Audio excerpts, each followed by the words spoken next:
les amis, alors aujourd'hui j'aimerais vous parler un petit peu des émotions. Les émotions, eh bien, que l'on traverse, c'est pas toujours des trucs qui sont confortables, agréables.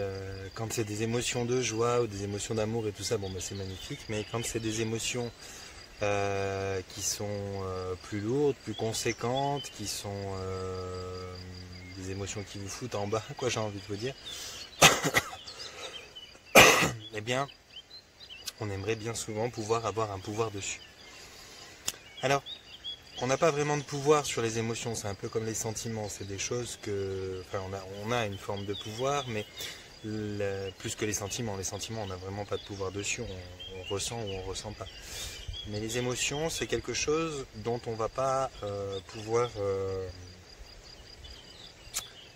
user directement, mais il faut collatéralement à toute la sphère émotionnelle faire un travail sur plein de choses pour arriver à mieux gérer, mieux gérer ses émotions.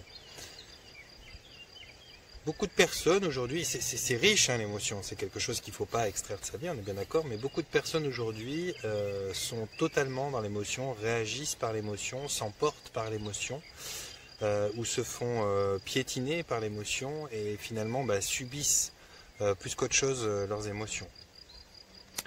Et ce qui va vous permettre d'avoir un bon terrain d'émotion, un bon corps émotionnel et une bonne façon de pouvoir avoir une meilleure gestion de vos émotions, c'est différentes choses. Ces différentes choses, ça fait un peu partie de l'hygiène de vie. Alors évidemment, il y a les basiques, hein, l'alimentation, le repos, toutes ces choses qui vont vous permettre d'être dans de bonnes conditions, une bonne aptitude au bien-être, qui vont vous permettre d'avoir une meilleure façon de résister aux choses qui vous plongent dans des émotions qui sont un peu délicates.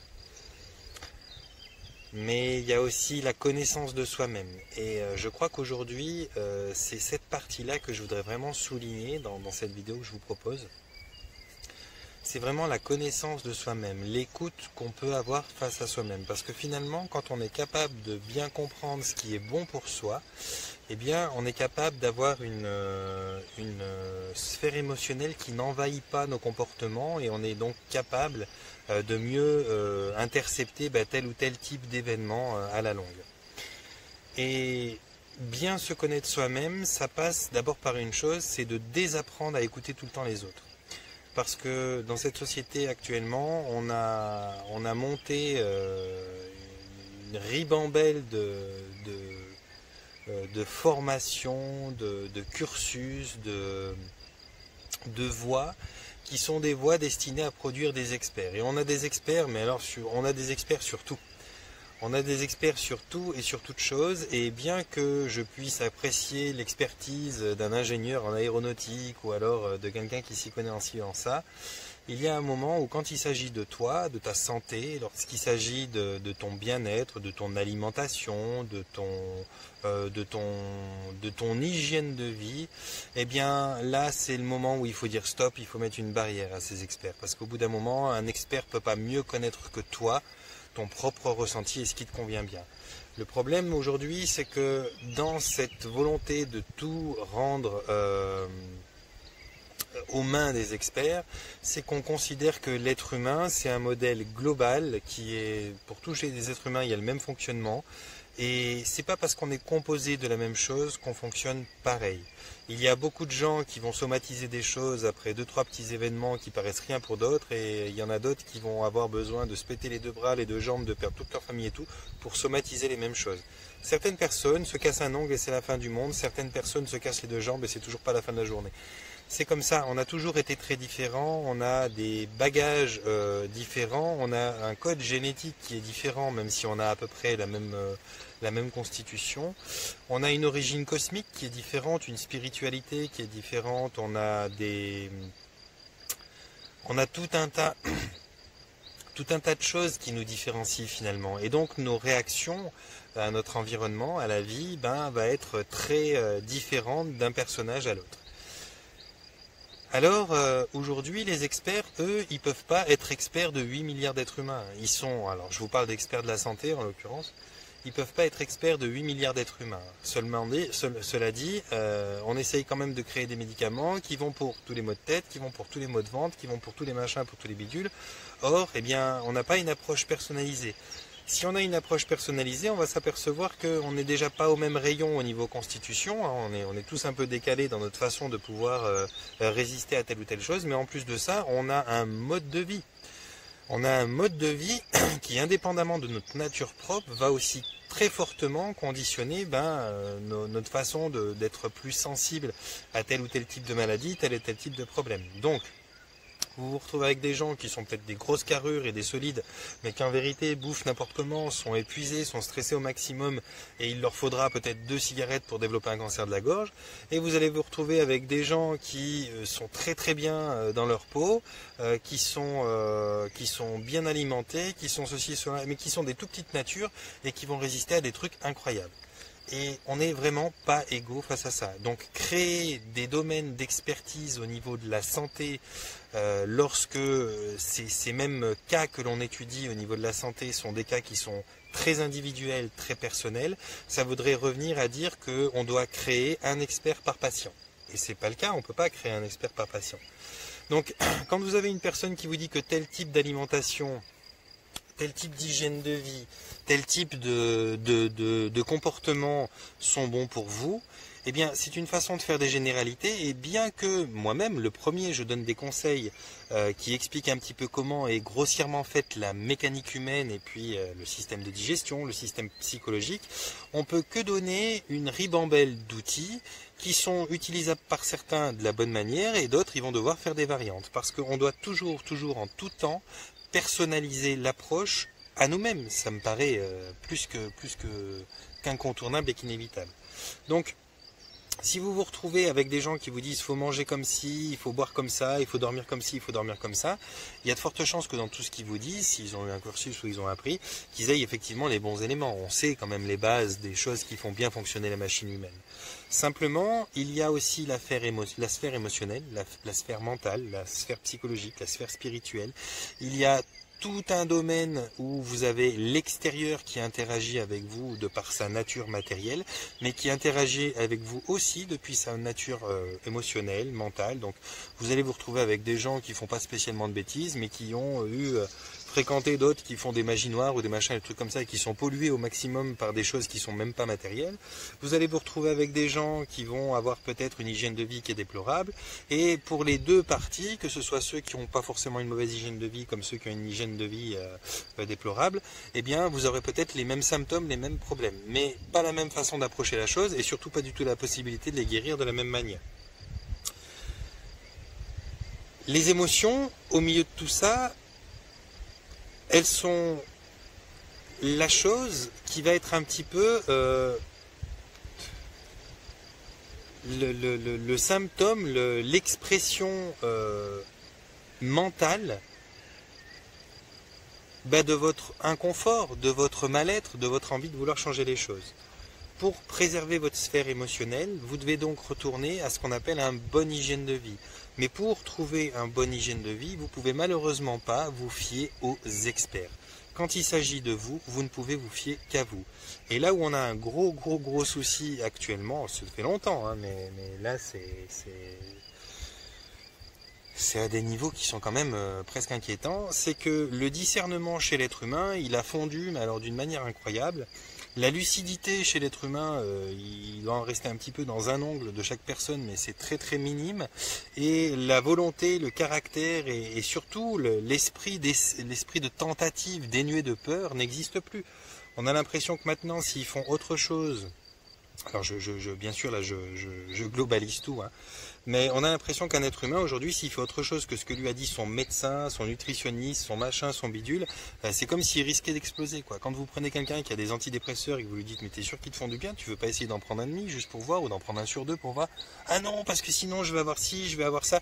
Il n'y a plus aucune réflexion, il n'y a plus aucune intelligence, il n'y a plus aucune quoi que ce soit, c'est l'expert a dit ça, donc voilà. Et on est dans une société où ça c'est connu, c'est très connu, la flexibilité, la malléabilité, et puis l'aspect buvard du cerveau humain, et la personnalité trop grande et trop présente dans cette machine humaine de cette façon très perméable de prendre les avis des experts. Donc au jour d'aujourd'hui, eh bien vous affrontez à un expert, c'est comme rentrer en guerre contre la bonne conduite humaine, quoi. Je veux dire, on peut plus avoir une perte de discernement et dire non, ça me convient pas, c'est même sûrement plutôt mauvais que pour... Non, parce que si c'est l'expert qui l'a dit, même s'il t'a dit vas-y, avale du lithium 2 litres par jour, c'est pas grave, t'avales du lithium. Mais s'il te dit demain du samplon 95, du samplon 95 ou du diesel, vas-y, tu t'en mets des gouttes dans les yeux, ça va te faire du bien. Alors là, voilà, on se met du samplon et tout.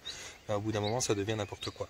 Le problème, c'est qu'au milieu de tout ça, on a une industrie conséquente, la plus grosse des industries, la pharmaceutique et l'alimentaire, qui a de gros intérêts, qui veut faire de gros profits, qui en a rien à foutre de votre santé.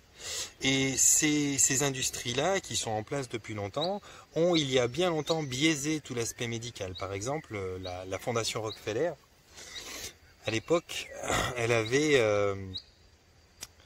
investi énormément, je ne sais plus dans quelle université, mais de toute façon elle les a toutes imbibées. Hein. Elle avait investi énormément dans l'industriel, donc ils avaient des produits chimiques, ils étaient à fond dedans. Et puis ils ont commencé à toucher à la santé. Et puis quand ils ont commencé à toucher à la santé, ils ont donné des gros fonds à certaines universités pour commencer à financer la médecine, les recherches, les choses comme ça. Et à ce moment-là, à cette époque-là encore, il y avait la médecine par les plantes, l'herboristerie, il y avait énormément de choses, mais on était encore assez proche, la chimie était une des options parmi toutes les autres, mais on était encore assez proche du serment d'Hippocrate qui lui approchait, il disait que la médecine lui c'était la naturopathie et qu'on devait approcher ça de manière holistique. Aujourd'hui ça c'est oublié depuis longtemps. Mais lui, il a donc financé en masse les universités pour pouvoir promouvoir sa chimie. Donc ils ont commencé à interdire les cours qui étaient d'herboristerie, de naturopathie, d'homéopathie et de choses comme ça, pour se retrouver avec tous les accès de la médecine qui soient en étude de la chimie. Donc la médecine allopathique est devenue une médecine chimique. Et on s'est retrouvé au fur et à mesure des années, maintenant c'est loin des mémoires, parce que les jeunes médecins d'aujourd'hui connaissent même pas pour la plupart l'historique de tout ça, mais on s'est retrouvé avec une médecine qui est uniquement chimique. Mais en plus, non content d'avoir pollué les savoirs ancestraux, les connaissances premières que beaucoup avaient, non content d'avoir marché dessus méchamment, ils ont même diabolisé toutes les médecines qui aujourd'hui non seulement ont un nom de médecine complémentaire ou secondaire, mais ils les ont diabolisées. Vous en êtes aujourd'hui à avoir certaines plantes qui sont interdites comme l'artémisia, qui est un miracle en soi, qui soigne le palu depuis longtemps. Et autre chose, vous avez le chanvre, le cannabis qui est diabolisé alors qu'il a des vertus hallucinantes. Alors bon, lui, il a même des vertus de dingue parce que y a rien qui est acheté, quoi. On peut prendre pour le cordage sa fibre, bref, il n'y a rien à acheter là-dedans. Ils ont diabolisé toutes les plantes les plus... Ils sont à deux doigts de diaboliser l'ortie.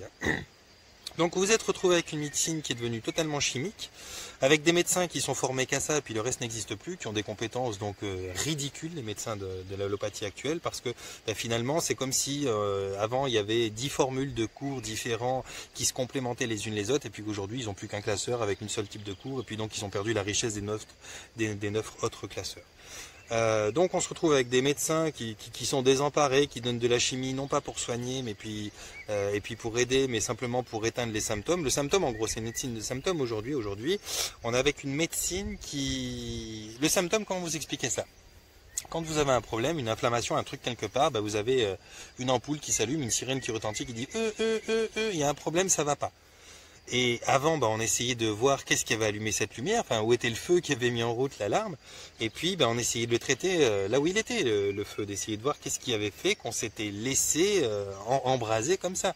Aujourd'hui c'est différent, aujourd'hui c'est une médecine de symptômes, donc on n'essaye plus de guérir le truc, on se dit oh putain il y a la sirène qui sonne, il y a le truc, alors bouge pas, on cherche le câble de la sirène, clac, on coupe le câble de la sirène, c'est bon ça sonne plus, t'es soigné, tout va bien, ça sonne plus, sauf que non. On a éteint le symptôme, on t'a enlevé ta douleur, oui, mais le problème en derrière, il y est toujours. Donc ça veut dire, on a juste donné l'illusion à ton corps qu'il allait mieux parce qu'il ne ressent plus le truc, mais en fait, on lui a juste anesthésié. Donc la médecine d'aujourd'hui, c'est une grosse anesthésie. Secteur par secteur, on t'anesthésie, mais on ne guérit pas ce que tu as. Et cette médecine-là, elle est remplie de conflits d'intérêts avec la santé, parce que c'est la chimie à tout prix, c'est les traitements à tout prix. On en est même, d'une certaine manière, à créer des formes de maladies pour pouvoir mieux y répondre derrière. Mais en vérité, il n'y a jamais de réponse. On essaie de t'entretenir dans des trucs qui ne te soignent pas, dont on aura besoin de t'entretenir toute ta vie. Le problème, c'est que, les gens croient à ça et défendent leur bourreau, hein. Typique syndrome de Stockholm, hein. Les gens maintenant qui vont défendre bec et ongle les vaccins, les machins, les trucs, parce qu'ils n'ont pas une connaissance approfondie. Ils connaissent les vérités sur Pasteur, qui sont les vérités mensonges, mais ils connaissent pas les vraies histoires, ils connaissent pas beaucoup de choses. C'est un petit peu comme ce pauvre Nikola Tesla, qui a inventé les 3/4 des choses que vous connaissez aujourd'hui sur la radio, sur les radiofréquences, sur n'importe quoi, et qui a aucun titre, aucun diplôme qui lui est délégué. Pourtant, c'est lui qui a inventé tout ça quand même. Tout ce que vous connaissez comme Bluetooth, comme radiofréquence, comme tout ce que vous connaissez d'électronique, quasiment, on peut dire que ça vient de la tête de Nikola Tesla, et pourtant il n'a aucun diplôme et aucun brevet de rien.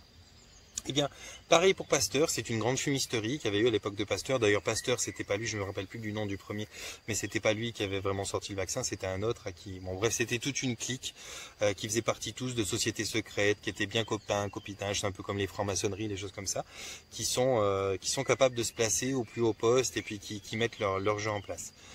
Les endormis d'aujourd'hui ne voient pas ça, et puis encore ils les défendent. Bah, ça, c'est encore une autre histoire. Mais pour vous dire que votre sphère émotionnelle, elle n'est pas préservée parce que aujourd'hui, vous donnez votre pouvoir souverain, votre pouvoir de discernement, de lucidité par rapport à ce que vous êtes capable de ressentir et de comprendre de vous-même à d'autres qui ne sont pas forcément en honneur de sainteté pour ça, qui ne sont pas forcément dans l'optique d'être fidèles à ce que vous attendez d'eux, fidèles à la santé, fidèles à la vie. C'est des gens qui ont des gros conflits d'intérêts, qui ont juste envie de faire un max de pèse, qui ont juste envie de notoriété, de pouvoir, de choses comme ça, et qui vont, mais abondamment inonder de mensonges la sphère de la santé, la sphère de la psychologie. C'est juste abominable ce qui se passe aujourd'hui.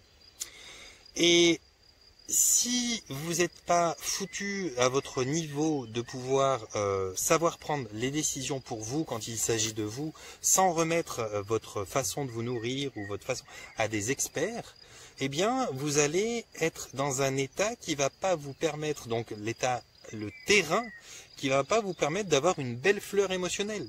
Et quand on réagit dans l'émotion, il n'y a que de l'affrontement, il n'y a que du combat, il n'y a que de la somatisation de problèmes. Tous les cancers, les choses, des trucs comme ça, c'est pas des maladies, des virus qui viennent, qui tombent de n'importe où, qui tombent d'un arbre. C'est un mauvais fonctionnement de son hygiène de vie, et c'est ça qui petit à petit matérialise en vous des messages du corps. Le mal a dit, c'est mal a dit. Qu'est-ce qu'il a dit le mal? Il a dit, écoute, ça va pas, tu fais n'importe quoi, change, arrête de stresser pour un connard qui en a rien à foutre de ta gueule, arrête de manger et de boire du coca, arrête de faire ceci, arrête de faire cela, peu importe ce qu'il vous dit, votre corps, il vous dit, bah il y a un truc que tu fais faux, il serait bien de revenir un regard plus personnel sur toi-même et d'essayer de comprendre qu'est-ce que tu fais faux justement pour essayer d'adopter une hygiène de vie différente. Et vous constaterez que tous ces gens qui ont justement chopé des cancers, des AVC, des trucs comme ça, et qui jamais ont osé faire une peinture au milieu d'un champ parce qu'ils n'avaient pas le temps, parce qu'ils n'avaient pas la possibilité, parce que voilà, machin, truc et tout, une fois qu'ils ont chopé leur cancer et les trucs, vous les retrouvez au milieu d'un champ avec un chevalet, un cadre, et puis ils font une peinture, ils prennent du temps pour ça, parce qu'ils se disent merde, finalement la vie elle peut s'arrêter tellement vite, je vais prendre du temps pour ça. Eh bien, ça c'est avant qu'il faut le faire, c'est pas quand le mal a dit quelque chose.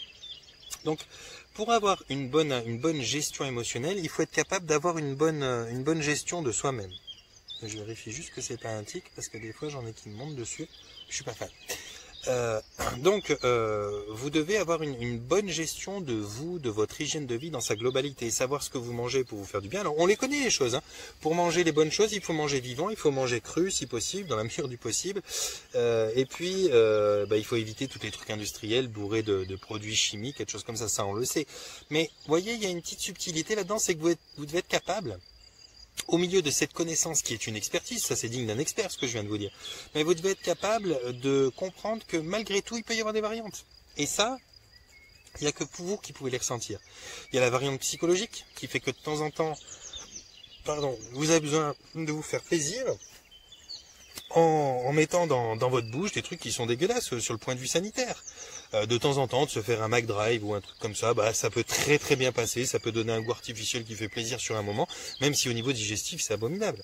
Mais vous devez être capable de comprendre que le côté holistique de la santé, c'est quelque chose qui comprend l'alimentation, qui comprend l'émotionnel, qui comprend le mental, qui comprend le physique, qui comprend une ribambelle de choses qui sont le spectre de votre vivant, et que tous doivent être un petit peu nourris. On ne peut pas tout faire parfaitement, mais on peut essayer de soigner tous les aspects de soi. Si par exemple du lundi au vendredi vous mangez assez sainement, vraiment assez sainement, et que du vendredi soir au dimanche vous vous faites plaisir et puis vous mangez des trucs, il n'y a pas de problème, vous allez vous faire du bien aussi à l'aspect psychologique, parce que rentrer dans un dogme, que ce soit le dogme vaccinal, le dogme religieux, le dogme politique ou le dogme alimentaire ou n'importe quelle autre forme de dogme, du moment que vous rentrez dans un dogme, eh bien, il y a une partie de vous qui va être dans l'inconfort, qui va se sentir privé, qui va se sentir frustré, et qui va donc petit à petit matérialiser, exprimer un mal-être et puis le montrer sous une forme ou sous une autre, plus ou moins confortable, plus ou moins dangereuse d'ailleurs ou nocive pour vous. Donc l'idéal, ce serait quand même d'être assez au courant de comment régler les choses en amont pour se sentir bien, pour avoir un niveau de capacité émotionnelle qui soit bon. Donc la première des choses que moi, alors ça englobe tout ça, hein, la première des choses que je préconise, c'est quand il s'agit de toi, quand il s'agit de ta santé, de ton bien-être, ne fais confiance qu'à toi-même. Bien sûr qu'il y a des experts, bien sûr qu'il y a des gens qui ont des formations et des compétences, et Dieu sait que je veux pas leur enlever ça, ils ont travaillé dur pour ça, mais s'ils sont honnêtes, intègres et éthiques, ils vont tous vous dire la même chose. Moi j'ai des formations, des compétences, mais l'être humain est tellement individuel, est tellement unique en soi, que d'un individu à l'autre, mes compétences et mon expertise peut très bien varier, parce que certaines personnes auront besoin de tel genre d'alimentation, et puis pendant une période de temps encore, ça se trouve après ça doit changer, et puis d'autres auront besoin de toute une autre alimentation. Il y a des gens qui vont vivre jusqu'à 100 ans en mangeant des produits carnés sans problème, avec des sauces et en fumant et en buvant, et puis il y en a d'autres qui vont avoir une hygiène de vie qui devrait être beaucoup plus végétalienne, beaucoup plus végétarienne, et qui vont aussi vivre de nombreuses années grâce à ça. Puis vous en avez d'autres qui au milieu de tout ça vont manger végétarien, végétalien, parce qu'ils ont peur de faire faux et qui vont se taper des problèmes à 40, 50 ans, parce que finalement ils ont toujours été dans le peur, dans le dogme et tout ça, dans la peur et dans le dogme. Et puis vous en avez d'autres qui vont faire n'importe quoi et qui vont très bien vivre et qui n'auront aucun problème, parce que justement il y a tellement un alignement du bien-être vital en eux que ce sera possible. Alors ça ne veut pas dire que ceux qui font n'importe quoi ont raison de faire n'importe quoi, et ça ne veut pas dire que ceux qui sont dans ce qu'on pourrait trouver de plus sain et de plus juste pour le fonctionnement du corps humain ont raison non plus. L'important, c'est de comprendre qu'il y a 8 milliards de régimes alimentaires, il y a 8 milliards de façon d'être bien, et que ces 8 milliards sont tout autant vrais que les unes que les autres, et qu'il n'y a personne d'autre qui peut venir de l'extérieur vous dire non, ça c'est ça qu'il te faut pour toi. Et que ce soit moi qui vous donne des conseils, ou un nutritionniste, ou un médecin, ou machin, c'est bon à prendre pour essayer de comprendre les choses qu'on ne comprend pas, mais en dernier recours, celui qui est capable de ressentir si ça lui parle ou pas, si c'est juste pour lui ou pas, c'est toi. Et si tu veux te retrouver bien avec tes émotions, si tu veux être capable d'avoir une approche de la vie qui soit moins dans l'émotionnel et donc moins subir des élans émotifs et des coups de colère et des choses comme ça qui sont droit des émotions, eh bien tu dois être capable d'être bien sur tous les aspects de toi-même. Tu dois être bien avec toi-même. Et être bien avec toi-même, c'est pas attendre de l'autre qu'il soit comme tu veux, c'est pas attendre d'une société qu'elle soit comme tu veux, c'est faire ce que tu sens bien. Si tu as envie d'engager dans tel combat, fais ça. Si tu as envie de manger de telle façon, fais ça. Si tu as envie de faire des variations aussi dans ta façon de manger, eh bien fais des variations. Si de temps en temps tu as envie de te boire un verre ou de te fumer un pétard, eh bien bois un verre ou fume un pétard. Il n'y a pas de souci. Si tu commences toujours à t'en remettre au jugement des autres, t'en reviens à d'autres vidéos que j'ai fait d'ailleurs et que je soigne en permanence. C'est de vivre dans le camp dira-t-on. Vivre dans le camp dira-t-on, c'est quelque chose qui t'apporte que de l'inconfort, parce que de toute façon, d'une personne à l'autre, tu satisfais jamais tout le monde. Par exemple, aujourd'hui, je satisfais des milliers de personnes qui m'écrivent que c'est bien ce que je fais, que ça leur fait du bien, que ça leur apporte beaucoup, et puis j'ai d'autres personnes qui me crachent dessus, qui me vomissent, qui disent que je suis un fasciste, que je suis un dangereux, que je suis un sectaire, que je suis ceci, que je suis cela. Bon, je fais plaisir à qui ? Si je reste près de vous, que je continue à faire ce que j'adore faire, ce que je vais continuer entre parenthèses, mais si je fais ça, tous ceux qui me traitent de fascistes, de sectaires, de machin, je vais les décevoir. Mais si je leur fais plaisir à eux, c'est vous que je vais décevoir, ceux avec qui je suis. Alors je dois faire quoi? Je dois fréquenter un petit peu tout le monde? Je crois pas que la vie c'est ça. Je crois qu'on s'approche pas des gens qui nous plaisent pas et qui nous conviennent pas. Moi, je crois qu'on doit choisir ce qui nous plaît. Et si ce qui nous plaît, c'est les carottes, on mange les carottes. Si ce qui nous plaît, c'est les choses qui sont moins bonnes pour nous, on mange les choses qui sont moins bonnes pour nous. La seule variante, alors au niveau alimentaire, je vous donne, et puis à plein de niveaux que vous devrez faire, et encore une fois, ça partira de votre connaissance de vous-même. La seule variante, c'est que vous devez être capable de différencier envie, qui vous fasse du bien, et gourmandise que vous subissez. Si vous avez envie, une fois tous les 2-3 mois, de vous faire un McDo, un kebab, un machin, un truc, mais que le reste du temps vous vous alimentez assez bien, c'est une envie qui vous fait plaisir, c'est un extra de façon sporadique. Si par contre c'est incontournable de le faire autrement que 2-3 fois par semaine, ça s'appelle de la gourmandise et oui, ça va vous desservir. Et ça, il faut être capable honnêtement de se regarder et de dire voilà, est-ce que je subis mon envie ou est-ce que j'ai envie d'un truc et je me fais plaisir? Parce que c'est là que va être la limite. Et quand on commence à dire aux gens vous devez faire comme ci, vous devez faire comme ça, c'est finalement abrutir les gens. Il y a déjà assez de trucs pour vous abrutir, les Marseillais à la télé, les machins, pour vous rendre complètement con. Mais là, de mettre des experts partout, en tout niveau, quand il s'agit de votre santé, de votre alimentation, de votre façon de faire du sport et tout, c'est complètement abrutissant, ça vous déconnecte et vous décroche de votre capacité à vous-même à ressentir, et vous n'êtes plus rien. Je veux dire, aujourd'hui, si vous n'avez pas votre montre autour du poignet pour vous dire combien vous avez fait de battements de cœur, et combien vous avez marché de pas, ou si vous n'avez pas l'application santé sur votre téléphone, ou si vous n'avez pas votre nutritionniste qui vous dit que, ou votre diététicien qui vous dit que, ou votre... Ben, finalement, vous allez crever, quoi. Sauf qu'on va tous crever, il faut arrêter d'avoir peur de crever, quoi.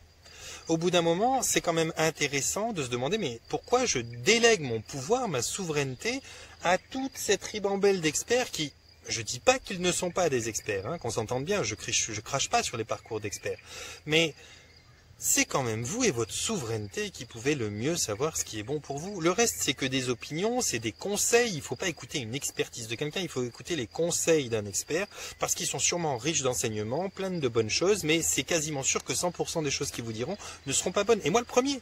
Moi, quand je vous donne des choses, il y a peut-être 30% de vous qui vont les prendre totalement, 30% de vous qui vont en prendre 5%, 30% de vous qui vont en prendre 12%, peu importe, mais je peux pas être parfait pour tout le monde. Et tout le monde ne peut pas être parfait pour moi. Donc comment un expert pourrait me dire à moi, ouais, tu dois manger comme ci, tu dois manger comme ça, tu dois manger moins de ceci ou moins de cela.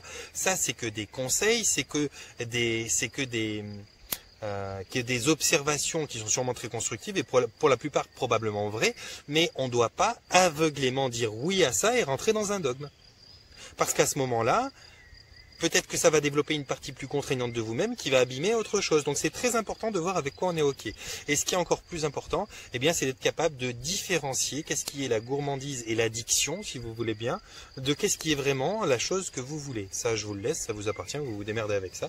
Mais une chose est sûre, c'est que si vous voulez être bien dans votre sphère émotionnelle, vous devez commencer par dire un petit peu stop à tous ces experts qui vous disent comment vous devez vivre, ce que vous devez faire, combien vous devez courir, combien vous devez manger, patati patata, et vous ramener un petit peu à vous. Alors si votre but c'est d'être bien dans votre peau sur toutes les parties d'une manière holistique, eh ben vous allez voir que ça prend pas beaucoup de temps. Au bout d'un moment, quand on commence à dire à certains à fermer vos bouches, laissez-moi un petit peu essayer de me reconnaître moi-même et de sentir moi-même ce dont j'ai besoin, vous verrez qu'au bout d'un moment, il n'y a plus besoin de personne qui ouvre sa bouche parce que vous êtes capable de vous driver tout seul et ça se passe très très bien.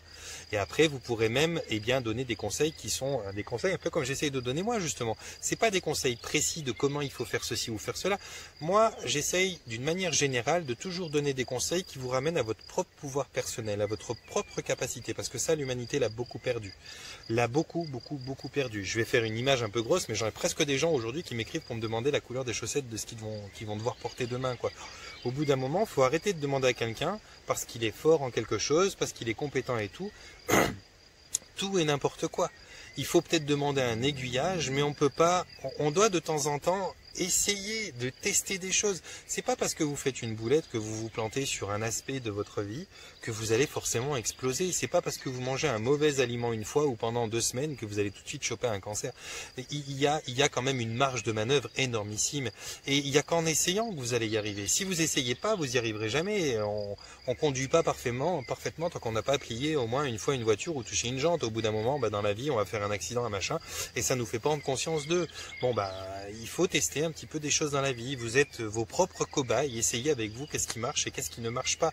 Je sais que s'il y a bien quelqu'un que je conseillerais, mais abondamment au niveau de l'alimentation, c'est Thierry Casasnovas. Et le premier qui va vous dire n'écoutez pas tout ce que je dis, essayez de vous-même voir les doses, les machins, les trucs qui sont bonnes pour vous, c'est Thierry Casasnovas. Parce qu'il a la bonté et l'humilité de dire écoutez, moi j'ai compris comment fonctionnait la machine humaine, je vous explique dans les grands traits comment ça va, mais après c'est tellement personnel l'humain que entre toi, je ne veux pas croire que vous soyez aussi incapable d'essayer des choses, de prendre des décisions, que vous soyez aussi dans la nécessité, autant dans le besoin d'avoir quelqu'un qui vous dise quoi faire et comment faire. Vous n'êtes pas si fragile que ça.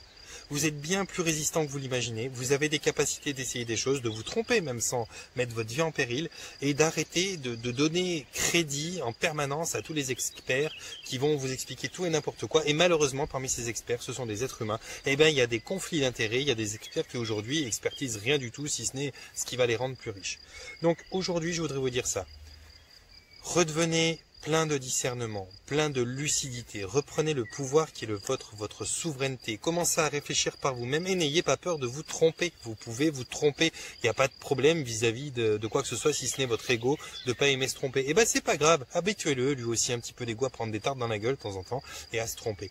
Mais quoi qu'il en soit, ne laissez personne dicter qu'est-ce qui est bon pour vous. Prenez des conseils autant que possible par tous ces personnes qui sont compétentes et qui ont des connaissances certes très appréciables, mais ne les laissez pas, ne les laissez pas vous dicter ce que vous devez faire et comment vous devez le faire. Prenez juste des conseils, essayez de reprendre un peu ce côté autodidacte qu'on a tous, essayez de regarder un peu chez l'autre ce qui fonctionne bien, si ça vous plaît, prenez-en une partie, si vous voulez changer le mouvement, changez le mouvement, si chez l'autre ça vous plaît, essayez de faire un mix de tout ce qui paraît vous plaire chez les uns et chez les autres, et essayez de l'essayer, essayez de tester ça sur votre propre personne, et c'est là que vous allez prendre petit à petit du discernement, et ne demandez plus à telle personne. Vous savez, je vous le reproche pas, qu'on soit bien d'accord, mais moi, j'ai notamment plein de gens qui me traitent de gourou et qui sont pas contents aujourd'hui et qui se plaignent parce que justement, ils voient tous les messages des gens les plus affaiblis qui ont moins de discernement qui me demandent du tout et du n'importe quoi. Et je peux comprendre un petit peu ça parce que c'est vrai qu'il y a vraiment un petit peu de tout et de n'importe quoi qui m'est demandé. Alors que vous avez un tel pouvoir en vous, une telle capacité et j'ai pas envie, mais j'ai vraiment pas envie d'être votre gourou, j'ai pas envie d'être votre papa non plus. J'ai juste envie d'être la personne précieuse que vous pouvez trouver pour recevoir des conseils, mais j'ai pas la science infuse. Et je sais que parmi les plus de 20 000 abonnés que j'ai, il y a autant de personnes qui fonctionnent différemment. Ça veut dire que vous êtes 20 000 à fonctionner différemment, donc 20 000 à pas pouvoir prendre exactement ce que j'ai. Prenez juste ce qui est bon pour vous dans ce que je vous donne et pas l'intégralité. Alors je fais une globalité, vous n'êtes pas tous comme ça, mais c'est vrai qu'il y a quand même pas mal de personnes qui ont totalement abandonné leur souveraineté, leur pouvoir pour demander tout et n'importe quoi. Et j'ai pas les réponses à tout, je les ai pas, et même si je les ai, il faut que vous compreniez qu'encore une fois, elles sont empreintes de mes expériences, de mon référentiel d'expérience personnelle, mais des expériences que j'ai aussi avec les autres. Elles sont empreintes des canalisations que j'ai et puis des choses que je retrouve en séance. Mais malgré toutes ces belles provenances, ça ne change pas que vous n'êtes pas forcément quelque chose qui est dans un gabarit et qui est la même chose que votre voisin, votre voisine et les voisins de votre voisine. Donc vous êtes tellement unique, tellement personnel, tellement individuel, tellement personnifié, tellement incomparable et irremplaçable avec celui d'à côté, que vous devez comprendre qu'il n'y a aucune formule qui soit la bonne formule. Il y a plein de formules qui sont peut-être des directions à tester et à prendre, mais c'est vous et uniquement vous, l'unique souverain, qui allez dire si oui ou non c'est bon pour vous. Si certains choisissent des trucs chimiques abominables pour moi et que ça leur va bien, faites, si ça vous va bien. Parce que vos croyances vont peut-être dans un sens où si vous ne le faites pas, vous allez vous rendre malade parce que vous avez tellement mis de croyances dans la chimie que vous avez besoin de la chimie. Si certains croient que la chimie leur est absolument contre-indiquée et que c'est de la merde et ci et ça, comme j'en fais partie, c'est un choix que j'assume, eh bien faites. Parce que vous avez aussi raison. Tout le monde a raison, la vérité est tellement propre à soi-même. Ne vous laissez plus jamais induire une vérité par un expert quel qu'il soit. Ne faites pas de qui que ce soit un gourou, quand bien même j'ai pas de problème avec le mot gourou. Le mot gourou, par étymologie, ça voulait dire l'enseignant, celui qui apporte la vérité.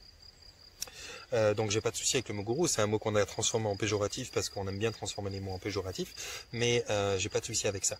Cela dit, vous devez être vous-même à un certain moment votre propre gourou, votre propre enseignant. Vous devez au bout d'un certain moment comprendre que vous n'êtes pas si fragile que ça, comprendre que c'est en essayant et en apprenant à vous connaître que vous saurez de mieux en mieux ce qui est bon pour vous. C'est le message que je voulais vous passer aujourd'hui les amis. J'ai aucune idée de comment je vais nommer cette vidéo. Mais c'est à la fois un petit coup de pied au cul, un petit coup de gueule, j'ai envie de vous dire, merde quoi, arrêtez maintenant de remettre à tout le monde, et à moi compris, parce que je suis comme tous les autres, arrêtez de remettre les décisions importantes de votre vie ou les axes de ce que vous allez faire entre les mains de quelqu'un. Prenez des conseils, soyez content de prendre ces conseils s'ils vous sont précieux, et je suis content d'être précieux si ça peut aider certains, mais c'est pas parce que j'ai dit telle ou telle chose que vous devez faire telle ou telle chose à la lettre. Vous devez un petit peu, c'est comme une recette. Vous avez un truc, on vous dit, ouais, faut faire comme ça. Ok, mais rajoute un peu de poivre si ça te plaît, puis si tu as envie de mettre des clous de girofle, et puis de rajouter des courgettes, mets des courgettes.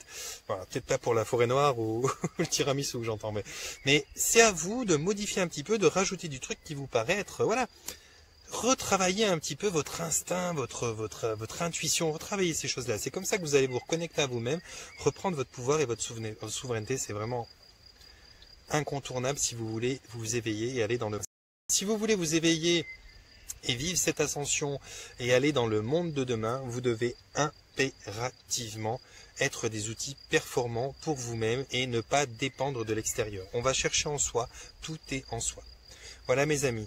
Je vous aime fort, même sur ceux que je râle, je vous aime tous fort, de toute façon. Et je râle pas après vous pour que vous soyez déçus, que vous disiez ouais, il va fort. Non, je râle pour vous donner... Vous savez, moi, mon rôle à moi, si j'en ai un, que je me donne, ça n'est pas de créer des dépendances à moi ou des dépendances à mes concepts, à mes principes, à mes idéologies. C'est d'essayer toujours, en tout temps, de vous apporter un angle de vue différent sur les choses qu'on vous annonce, comme on peut pas en discuter, comme les vaccins et trucs comme ça. Non, ayez un angle de vue différent. Vous voyez que c'est peut-être de la merde. Ayez une possibilité de juger les choses, d'avoir du discernement, d'oser poser des questions, même sur les trucs établis, les vérités établies. Osez remettre en question, avoir un angle de vue différent. C'est aussi de vous permettre de gagner en autonomie et en indépendance, d'arrêter d'être dépendant de telle ou telle vérité, de tels ou tels acteurs de la société qui sont bien souvent corrompus pour vous diriger dans votre état de soi-disant bien-être qu'ils veulent pour vous. Moi, c'est tout ce que je cherche à vous donner. J'ai envie qu'on soit une nation souveraine, une nation de gens qui peuvent dire merde à tous ceux qui croient avoir la vérité. Et même pour ceux qui croient que je dis avoir la vérité, ben, je vous l'explique aujourd'hui, vous l'avez très bien compris, et je pense que ça doit être compris depuis longtemps parce que ça fait plusieurs fois que je le répète. Je n'ai pas la vérité. J'ai ma vérité, j'ai de très bonnes expériences, j'ai de très bons conseils, j'en suis persuadé, et j'ai une volonté bienveillante de vous aider qui est totalement dénuée d'intérêt, si ce n'est d'être utile. Mon intérêt premier à moi, c'est d'être utile. Mais je ne prétends pas avoir la vérité. J'ai une vérité, c'est ma vérité et elle me va très bien. Mais faites de ce que je vous donne quelque chose qui soit peut-être une base pour agrémenter une façon de vivre mieux. Essayez de vous servir, j'ai des outils qui sont précieux et qui aident bien. Essayez de vous servir ça pour pouvoir peut-être avoir justement un début de recette, mais c'est à vous de finaliser la recette et de voir ce qui vous plaît et de la faire à votre goût, les amis. Voilà, je vous aime fort. Panier de bisous. Portez-vous bien, prenez soin de vous. Pour ceux qui veulent me rejoindre, me retrouver sur mon groupe ou mon site internet, vous avez en haut de la chaîne, je le rappelle tout le temps, mais vous avez en haut de la chaîne, je crois, accueil, chaîne, je sais plus, vidéo, machin, communauté. Un petit peu plus loin, vous avez une rubrique qui s'appelle à propos. Et dans cette rubrique à propos, vous avez toutes les infos pour me rejoindre. Et puis pour commencer à interagir avec moi. Voilà mes amis. Portez-vous bien, prenez soin de vous.